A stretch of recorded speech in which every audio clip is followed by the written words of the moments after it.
Eu vejo a minha equipe tem uma procura crescente, Leda, de pais e mães, com a graça de Deus, porque é a minha linha, que estão procurando hoje orientação parental. Não é terapia de casal. É orientação. É ler um livro, vamos discutir a cada sessão um aspecto, vamos ver o que ficou para o marido, o que ficou para a esposa, o que cada um se complementa, o que a gente pensa em consonância, o que a gente pensa diferente. Então não adianta a gente ficar no assombro, no desespero do tá difícil. Tá difícil educar. Tá muito mais difícil educar hoje do que era no passado. Por outro lado, a gente tem muito mais fontes e recursos para construir uma educação consistente. Para aprender, recursos Exato. para conviver. Não tem desculpa hoje. Não tem. Quem quer, pega e faz. Mas às vezes é difícil, porque às vezes o casal separa. Uhum. E aí cada um tem uma visão de mundo diferente. É verdade. E essa criança fica ali no meio recebendo duas informações diferentes. É verdade. Dois caminhos diferentes. Exato. E aí? E aí, assim, vou falar do ideal e vou falar do real. Né? O ideal é que esse pai e essa mãe entendam que, apesar deles se separarem como casal, eles vão ter uma entidade que os acompanhará para sempre, que é o filho. E aí vale a pena o esforço, é um esforço de deixar o eguinho um pouco de lado para construir algumas bases comuns. É raro, tá? Mas tem pais que fazem isso. Tem pais que têm uma dignidade e entender, bom, eu não vou debater ficar com minha mulher ou não, mas alguma base de educação comum vale a pena lutar. É um trabalho árduo, é sofrido, tá? Mas, volto a dizer, silenciosa e delicadamente está crescendo o número de pais e mães que estão entendendo que eu posso decidir nunca mais casar com aquela mulher de novo, mas que o nosso filho é um projeto, abre aspas, para sempre. E que é melhor a gente aumentar o que há de comum e achar um jeito respeitoso das nossas diferenças, não destroçarem a cabeça da criança.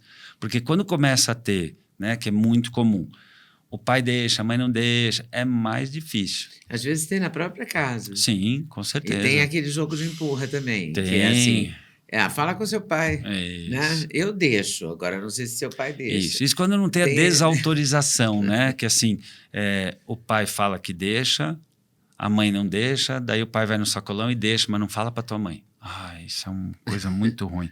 Porque a criança percebe incoerência e aí ela começa a jogar. E ela fica, sabe o quê? Ironicamente mais insegura. Você tinha falado das avós, por exemplo. Eu quero falar sobre isso. O que você quer falar? Esse papel das avós. Qual é o papel, realmente? Então, Leda, tem uma historinha de também que aparece na internet, de um desenho que a menininha fala, posso comer assim, uma marca de chocolate muito conhecida?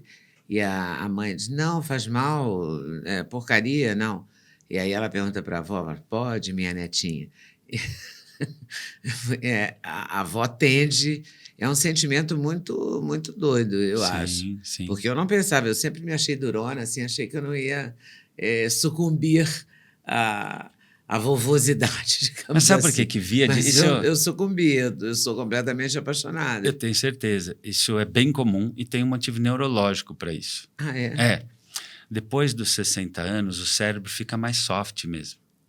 Porque depois dos 60, ou você fica caquética ou você fica sábia.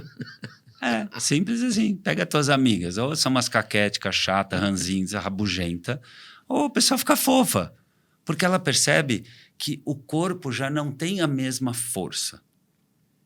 A pessoa depois dos 60, em média, ela se percebe mais vulnerável na carne. Então, o que ela precisa fazer? Mesmo. Você fica mais flácida em tudo. Então, você também fica mais mole, maleável, mais fofa na cabeça. Você perdoa mais, você tem mais compaixão. E aí, quando você olha o filhote da espécie, que é o filho do teu filho, aí, então, você desmancha de vez e você vira um chumacinho de algodão. Eu já vi vários amigos meus que falam assim, meu pai era casca, era osso, não podia nada, agora com meu filho ele deixa tudo. Não sei o quê.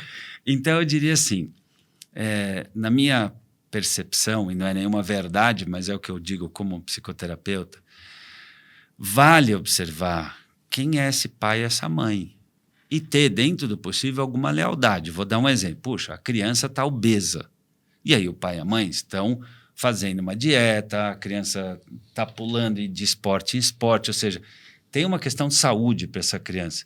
É desleal que ela passe o dia com a avó e ela vai comer 2 caixas de bis e uma pizza inteira. É desleal com a criança. Aí não é ser uma avó legal, é ser uma avó desleal. Irresponsável, né, na verdade.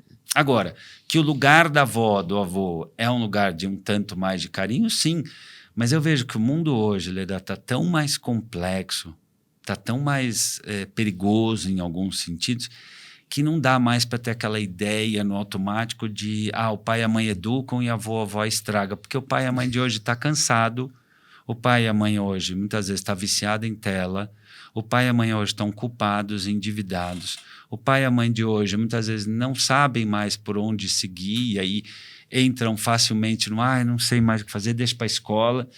Então eu diria que vale a pena o avô e a avó entender. E nem a avó está tão desfocada, né? Exato, vou defender minha parte. Exato, e a avó está trabalhando também, exato. Tá não é que a avó está lá em casa lúcida, fazendo macarrão da tarde toda, como muitas vezes era, né? Então, assim... Você faz um bolo enquanto faz uma entrevista. Exatamente, meio que isso. Então, eu tenho a convicção, e nisso Aristóteles nos ajuda, né? Eu tenho a convicção que a vida boa é a vida que tem equilíbrio entre o afeto e a firmeza. Né? Eu acredito que tem um momento de vem cá, que a vovó te dá um carinho, mas tem, a tua mãe tá certa. E aí a avó fica leal à filha dela, ou à nora. E lealdade entre as mulheres, entre os homens, é fundamental para a cabeça da criança entender que há coerência no mundo. Isso é muito legal. A coerência é um fator decisivo para o crescimento da criança. Sim, porque o que é o cérebro? O cérebro é uma estrutura que busca previsão, segurança. Então, por que eu venho aqui? Porque eu previno que vai ser legal, que você não vai ficar me detonando, me xingando, me agredindo, né? Então, o que o cérebro faz? Por que eu como isso e não aquilo? Porque eu previno, porque eu quero ter um controle da minha saúde. Então, toda decisão é baseada no desejo de controle e segurança humano. Então, quando eu sei as regras do jogo, as consequências, o pode, não pode, eu cresço em segurança psicológica. O caos, pode, não pode, deixa, não deixa, uma hora pode, outra hora a mãe grita, outra hora atira, dá o celular, depois joga na parede. Isso gera muita dor psicológica e a criança acaba ou se tornando chavequeira, né? E ela manipula, que é ruim para a própria criança, ou ela acaba fazendo, sabe o quê? Ela se revolta, se corta ou ela fica desmilinguida. Essa coisa de se corta, você sabe que a primeira vez que eu ouvi, eu não acreditei. É muito pesado isso. A ministra Damares me falou isso numa entrevista e eu não a conhecia e nunca tinha ouvido falar nisso. Eu fiquei perplexa, sabe, assim, e duvidei dela, confesso que duvidei. Sim. Depois eu confessei para ela que eu tinha duvidado. Porque aí eu comecei a pesquisar, a prestar atenção nisso. E ela me mandou uns artigos e tal, eu vi que era real. Isso continua? Isso está crescente? Isso está crescendo muito, Leda. Autolesão. As pessoas falam o termo errado, automutilação. Mutilação é eu cortar o meu dedo. Isso é mais raro, existe, mas é bem mais raro. Autolesão.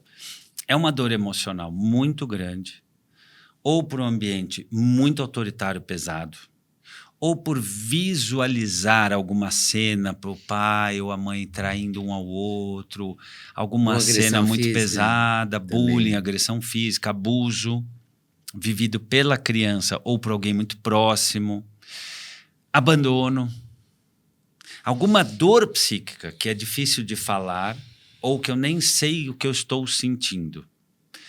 Para não lidar com essa dor, essa sensação de falta de sentido, porque diante da dor você perdeu a segurança e o controle. Essa é a dor, né? O que a criança faz? O que o adolescente faz? E mesmo adultos fazem. Tá doendo. Eu transformo na dor física, porque se cortar, distrai o cérebro da dor emocional. Sabia disso? Não. Eu aprendi isso quando eu tive hérnia de disco. Eu aprendi com o meu fisioterapeuta, Luiz Felipe, que, por exemplo, quando doía muito a perna, doía demais, eu fazia assim na perna ou mesmo no braço. Porque ao esfregar o braço, esse estímulo do esfregar chega mais rápido ao cérebro do que a dor.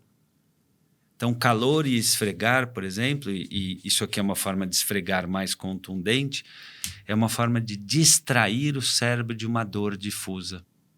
Não é à toa que muito jovem hoje fica com o boné. Então, é um alerta aí para o pai, para a mãe. Olha, vai jogar bola com teu filho, dá um jeito de, sei lá, para o pai...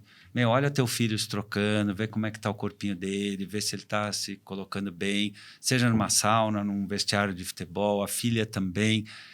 Porque, às vezes, a criança não é capaz de relatar uma dor porque ela tem medo, porque ela não sabe se ela vai ser ouvida, porque ela presenciou algo que ela entrou em estado de desespero, de pânico, e às vezes não é culpa do pai, porque não foi com o pai. Não é culpa dela, porque não foi ela, mas ela viu uma menina sendo abusada no banheiro da escola, ela não podia ter visto aquilo.